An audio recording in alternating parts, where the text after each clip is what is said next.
Okay. Hey everyone, it's Shaw Blackburn, the Loon Witch. You can't see me because I'm hiding my view. But we have with us today Lisa Butler. She is the local coordinator for the Southeastern Mass Pagan Pride Project. And she is a priestess and the coven elder in the Order of Blended Wisdom. She's here today to do a brief class on candle magic for you. So at this point, I'm going to just hand it over to Lisa. Here she is. Take it away. Hi everyone, I hope this finds you well. I'm very disappointed that we can't be together in person this year because of silly COVID, but I'm glad that we figured out a way to do something for you and for the community to make everything go kind of on schedule. I'm calling this the COVID reset because I'm hoping that most of us are able to take this time, at least some of this time, and reset the priorities in our life and take time for ourselves and our families. I have been working full time, so I have found it to be a little hard to do that, but I'm trying, and I hope that you are too, and I hope that all of you are well.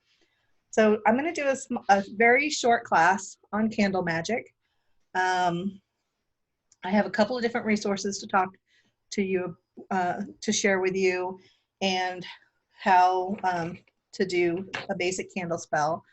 And the first thing that I want to point out to everybody is that magic is all about intention. There is no 100% right way or wrong way to do anything in magic, and that includes your spell work and your candle spell. Some of the references I'll give you might contradict themselves, contradict each other, or might contradict something that you already know.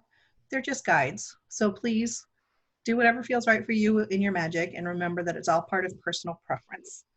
When I was training, my teacher, the wise and wonderful Loon Witch, had a bell that she would ring every time she said something about personal preference. So this is one of the times that the bell would be going off. So I'm having some issues with communication at work. I don't feel that our upper level management bosses are clearly communicating their message or needs with us rank and file people. So that's the spell that I'm going to work on today. For references, I have Ray Buckland's Advanced Candle Magic book. This book is has some very intricate spells where everything in it requires 4 or 5 different candles and all that stuff. Mine is just going to have one candle. I like it because it talks about preparing your candles to use for magic, and it also talks about some of the color magic that you can use, magical boosters, and it also gives some wording of spells, which might help prompt you into writing the spells that you need for yourself. In addition to that, I use Everyday Sun Magic by Dorothy Morrison, who was one of our first Pagan Pride speakers, Southeastern Mass Pagan Pride speakers, I should say. And Everyday Magic, also by Dorothy Morrison. And I really like the Everyday Magic book, again, because it has a lot of references for magical boosters, talking about color and different things you can anoint your candle with, herbs, stones, even if you wanted to inlay it with stones. And also has a lot of spells in here that get you started into where you're going. So those are 2 or 3 that I use quite a lot. And then I have some others that have helped me do my own magical boosting. One is by Marion Green. It's called A Witch Alone, 13 Moons to Master Natural Magic. And one of the things that she has in her book that we use a lot within our coven is the runes, the whole page on the runes. I use runes because they're a shortcut for intention of what I'm using for what I want done. This page is great because it has all of the Elderfuth arc in one spot. But if you don't know what the symbols mean, they're not going to help you in your magic. So in addition to that, I have the little giant encyclopedia of runes that talks about each rune individually and what they're good for. In this case, I'm going to use two different runes. I'm going to use Unyo, and the reason that I picked Unyo is it's one of the things that it does is bring joy. And I used to love my job, and lately I haven't felt very happy in my job. So I want to bring that joy back to my job. So I'm going to use that one. And I'm also going to use Tiwaz.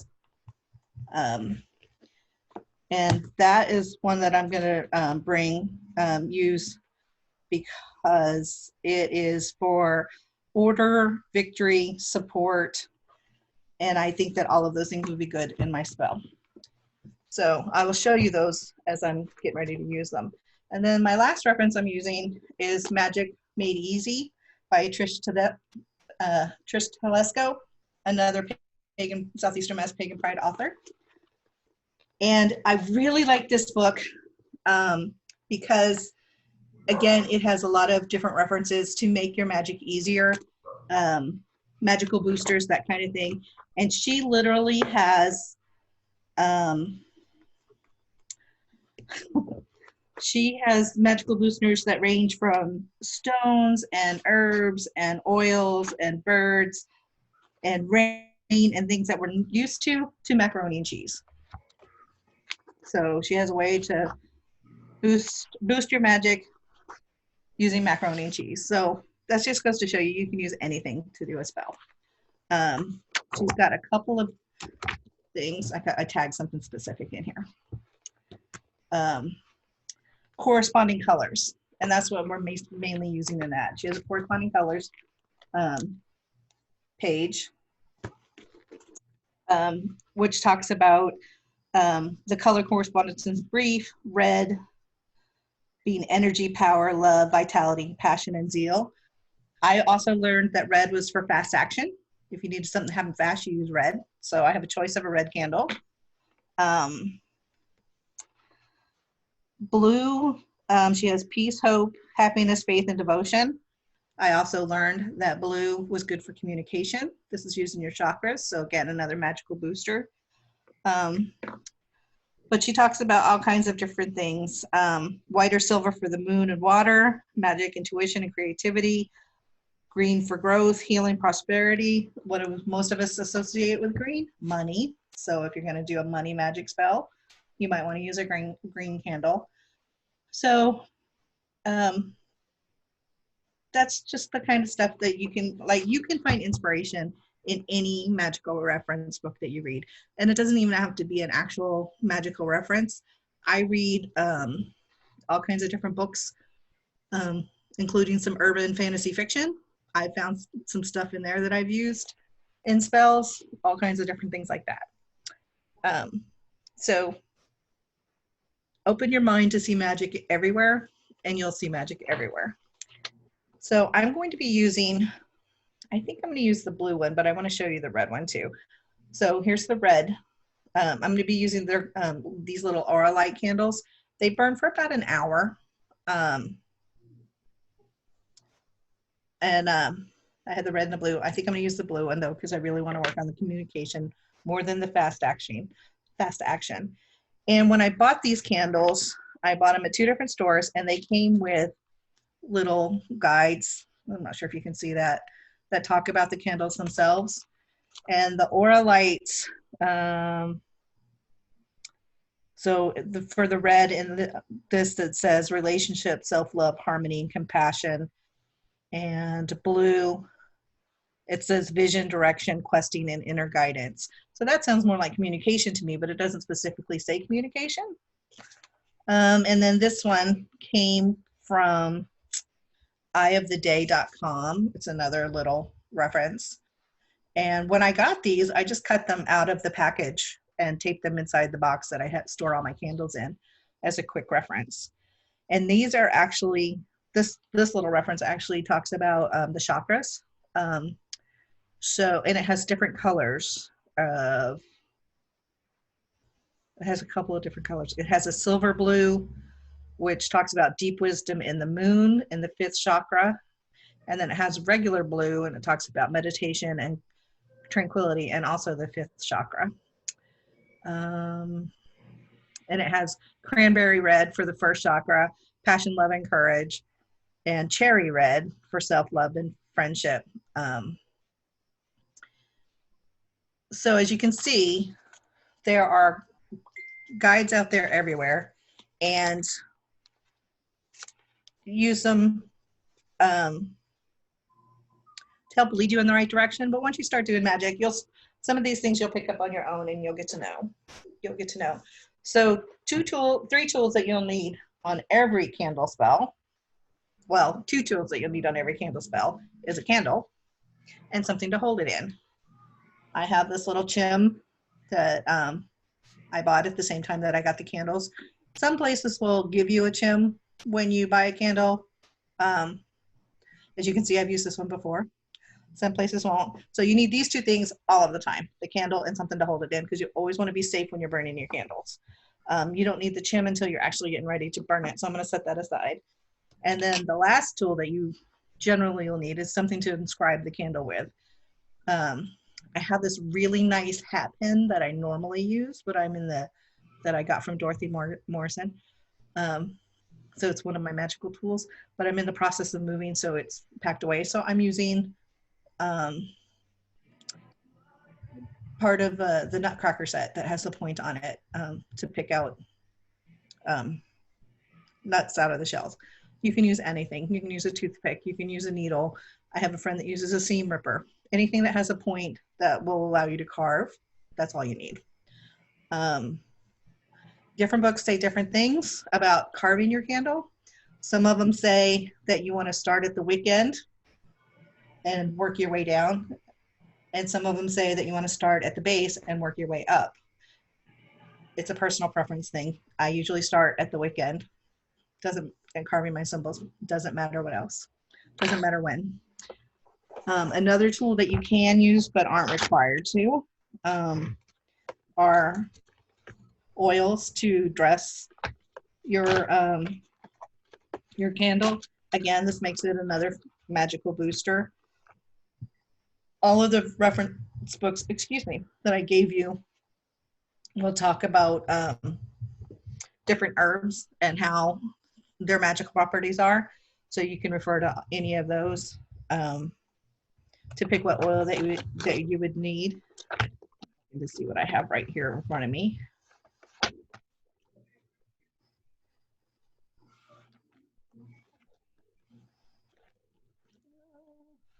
Cheer. I have cheer right here in front of me. So this has got several different oils in it, but it's specially blended to bring cheer. And since I'm working on happiness, I'm going to use that. So again, different magical references will say you need to dress your candle with oil before you carve it. Some will say after. I'm going to do after because it'll be a little less messy while I'm doing my carving. So I usually write out what I'm going to carve on my candle, Post-it note, and a pen. I do this because I will put this in my my Magic notebook to track and see how well it worked. I'll put that I used a blue candle. I'm preparing this video on Tuesday, which is a good day for healing. So I can put that it's on a Tuesday. And I'll put in parentheses that's for healing, because I want to heal my soul at work. I really do. I like the work that I do right now. I don't like the circumstances under which I'm working, and that's making me very unhappy. I'm not going to start burning this until the next new moon, because I want to bring the energy to me with the moon cycle. And the next new moon is on the 17th. So I'm going to write myself a note, 17th new moon, and the symbols that I'm going to use. And my said that I'm going to use Unyo. I want you to be able to see it. So that's the symbol that kind of looks like a P. And Tiwaz. And that's the symbol that kind of looks like an arrow straight up. And the Tiwaz is for justice and victory and faith and loyalty. And the Wunyo is for joy, pleasure, delight, and fellowship. So those are the two. So I'm going to take my candle. Sorry, my left hand doesn't work right. So I'm going to hold it in my left hand. It's kind of hard to show you because it doesn't bend the way it's supposed to. Let me use my tool, and I'm just going to draw those symbols in. It's a personal preference whether you want to draw them so that you can read it like a book, so like down the side of your candle, or if you want to draw them around the top of your candle so that when the candle is in the chim, they're upright. Personal preference, makes no difference. However you do your magic, or your coven leader or teacher has told you to do it, or you prefer to do it, that's fine. So I'm gonna draw my victory sign first. Unfortunately, you're not really going to be able to see the symbols on the candle because I can't pass it around for you, but that's okay. And then I'm going to draw my symbol for joy. And then I'm going to rotate my candle, and I'm going to actually write open communication. Actually, I'm going to write open messaging.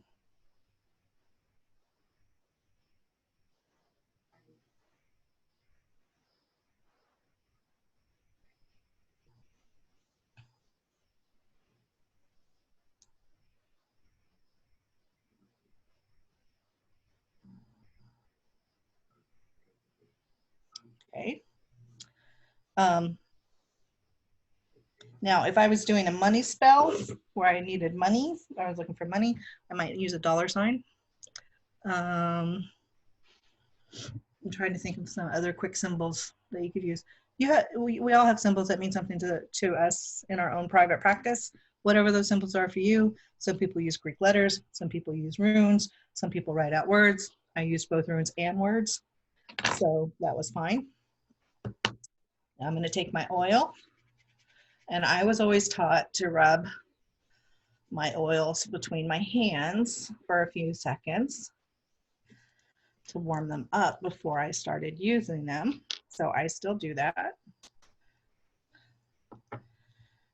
I'm not using a special cloth. I'm just using my fingers on this one, but you could use a special cloth if you have one. And I'm rubbing the oil down from the wick to the base.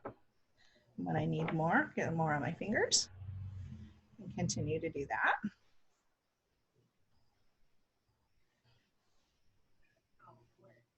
Okay, and then I will place this in my chim, and I will set this on my altar and light it first on the new moon on the 17th. And that's my basic candle spell for good communication at work. I'm trying to think of some of the other things that I've used candle spells for. I've used communication spells before teaching a class to make sure that I didn't fall over my words. I've used them to bring prosperity into my life. I've used them for healing. I think a quick candle spell can be done just about anywhere and doesn't out you as a witch. So if you're still in the closet, as we say, in the broom closet, you can do a candle spell any place and nobody will think anything of it. So I like that about it. I'm not dressed in ritual clothing although you certainly could prepare yourself, your mind and body for that. I've been thinking about the spell all day, so I was pretty prepared for it mentally, so I didn't feel the need to get into my magical clothing. Um, but certainly, anything that you feel that you need to do to boost your magic, please do. This is a simple spell. This will burn for about an hour, so I'll light it on the 17th and probably leave it burn the whole time it is um, until it is gone. I could also decide 17th is the Thursday or Thor's day. I could decide to burn it for a few minutes every day from the new moon to the full moon. Um, that requires a lot of concentration on my part, and quite frankly, I'm not sure that I'm up for all of that, so I'll probably let it go the entire time. If you have something big that you're working on, you can do bigger candle magic spells. You can do jar spells. You can you've seen jar candles at any metaphysical shop. They have them at Walmart. Um, they're not quite quote unquote religious based at Walmart, but I've even seen jar candles in like the Catholic bookstore for different things. You certainly can use those. You can make your own. Um, that just adds a little bit more intent to your spell if you're making them yourself. But anything that you want to do, you can do. If you have any questions, you can reach out to me through the Pagan Pride website, or actually the Facebook page would probably be easiest. SEMAPPD .org is our webpage. There's a link to the email on there. You can also contact me through the Facebook page or see me at the event. I'll see you in person, I hope, next year. And I want to thank you all for joining me for the Candle Magic Spell. And thanks, everybody. Have a great day, and may you all have the brightest of blessings.